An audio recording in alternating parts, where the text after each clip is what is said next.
వందే భారత్ రైలు ప్రయాణం సురక్షితం కాదా? ఆ రైలు ఎప్పుడైనా ప్రమాదానికి గురి కావచ్చా?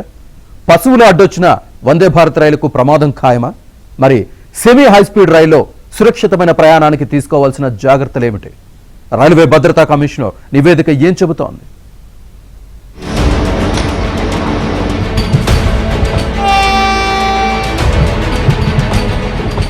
ఆరేళ్ల క్రితం ప్రారంభమై క్రమంగా సంఖ్య పెరుగుతూ పోతున్న వందే భారత్ రైలుకు ప్రమాదాలు తప్పడం లేదు. రైలుపై రాళ్లదాడి, ట్రాక్ పై పశువులను ఢీకొనడం వంటి ఘటనలు జరుగుతూనే ఉన్నాయి. తెలంగాణలో కూడా వందే భారత్ ఎక్స్ప్రెస్ ప్రమాదం జరిగింది. 2023 మార్చి 12న ఖమ్మం జిల్లా చింతకాని మండలం నాగులపంచ సమీపంలో వందే భారత్ ఎక్స్ప్రెస్ నిలిచిపోయింది. ఎదురుగా వచ్చిన ఎద్దును ఢీకొనడంతో ముందు భాగం డ్యామేజ్ అయింది. ఎక్స్ప్రెస్ నిలిచిపోయిందన్న సమాచారంతో సిబ్బంది హుటాహుటిన ఘటనా స్థలానికి చేరుకున్నారు.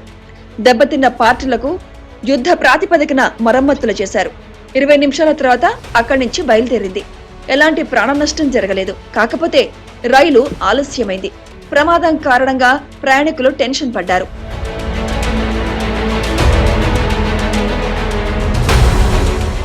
వందే భారత్ ఎక్స్ప్రెస్ పై గుర్తు తెలియని వ్యక్తులు రాళ్లు రువ్విన ఘటనలు కూడా నమోదయ్యాయి. దుండగులను పట్టుకుని పోలీసులకు అప్పగించారు. చింతకానిలో ట్రాక్ పై ఎద్దు ఎందుకు వచ్చిందనే అంశంపై అప్పట్లో ఆరా తీయగా ట్రాక్ కు సెక్యూరిటీ లేకపోవడమే కారణమని తెలుస్తోంది. ఇక దేశంలోని అనేక ప్రాంతాల్లో వందే భారత్ రైళ్లకు స్వల్ప ప్రమాదాలు జరుగుతూనే ఉన్నాయి. వాటిలో గేదెలు అడ్డొచ్చినవి, ఆకతాయిలు రాళ్లు రువ్వినవే ఎక్కువగా కనిపిస్తున్నాయి.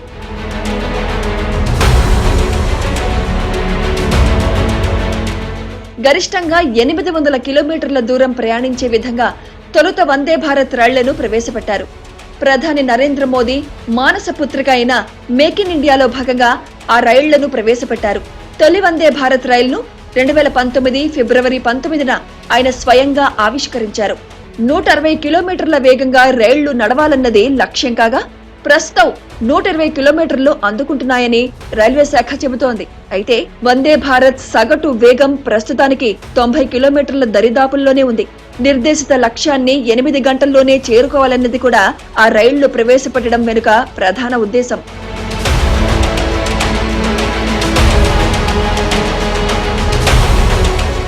ప్రస్తుతానికి దేశంలో 66 వందే భారత్ రైళ్లు నడుస్తున్నాయి. త్వరలో భారీగా వందే భారత్ స్లీపర్ రైళ్లు కూడా రాబోతున్నాయి. ప్రధాని మోదీ ప్రతిష్టాత్మకంగా తీసుకుని ప్రారంభించిన రైళ్లు కావడంతో వాటి నిర్వహణపై ప్రత్యేక శ్రద్ధ ఉంది. అయినా సరే చిన్న చిన్న ప్రమాదాలు వందే భారత్ రైళ్ల భద్రతపై అనుమానాలకు తావిస్తున్నాయి. ఎద్దు అడ్డొస్తే రైలుకు సొట్ట పడటమేంటన్న ఆలోచన, ఆందోళనతో రైల్వే సేఫ్టీ కమిషనర్ ఆధ్వర్యంలో విచారణ జరిపి ఇప్పుడు ఒక నివేదికను సమర్పించారు. అందులో విస్తుపోయే నిజాలు వెల్లడయ్యాయి.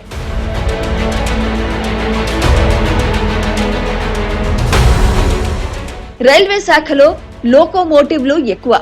వందే భారత్ లో లీడింగ్ కోచ్లు లోకోమోటివ్ కంటే చాలా తేలిగ్గా ఉంటాయి.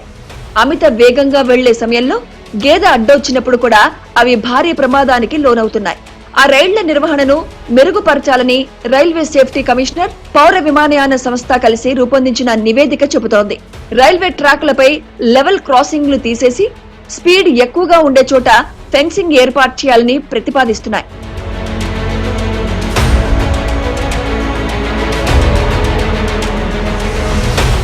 వందే భారత్ లో అన్ని కోచ్ల సగటు బరువు కంటే లీడింగ్ కోచ్ వెయిట్ కూడా దాదాపుగా సమానమేనని, 160 కిలోమీటర్ల వేగం పుంజుకునేందుకు వాటిని తయారు చేశామని రైల్వే ఇంజనీర్లు చెబుతున్నారు. లోకోమోటివ్ ఇంజిన్ తో పని లేకుండా అది ఒత్తిడి మీద నడుస్తుందని వాళ్లు చెబుతున్నారు. దేశంలో ఈఎంయూలతో పాటు ప్రపంచ దేశాల్లో అనేక రైళ్లు ఇదే తరహాలో నడుస్తాయని వివరిస్తున్నారు.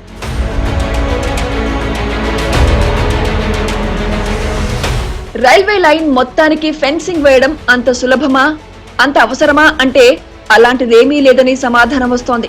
గేదెలు, ఆవులు ట్రాక్ మీదకు వచ్చే ప్రదేశాలను తొలుత గుర్తించాల్సి ఉంటుంది. మనుషులు కూడా అక్కడ ట్రాక్ దాటుతున్నారా అన్నది కనిపెట్టాలి. అక్కడ ఆర్పీఎఫ్ సిబ్బందితో పెట్రోలింగ్ చేయించాలి.